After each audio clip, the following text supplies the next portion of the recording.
bind the G7 and India much more.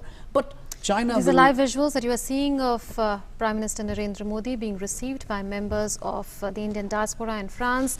There are well over 1 lakh persons of Indian origin who reside there.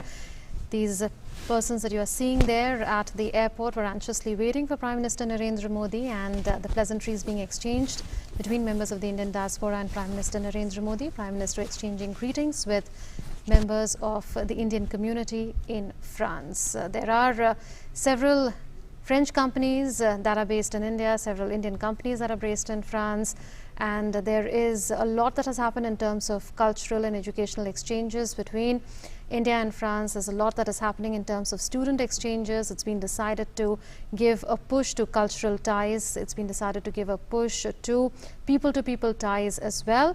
And we saw how France celebrated the Indian Cultural Festival, and then how India celebrated the French Cultural Festival. So the cultural ties also are deep-rooted between India and France. Members of the Indian diaspora carrying the tricolour in their hands, greeting Prime Minister Narendra Modi. Tomorrow, Prime Minister will be addressing a larger gathering of members of the Indian diaspora. He's made it a point to reach out to members of the Indian diaspora in all his visits to various countries, and that is a constant now in PM's visit across countries. We'll see that later in his visit to the West Asian countries as well.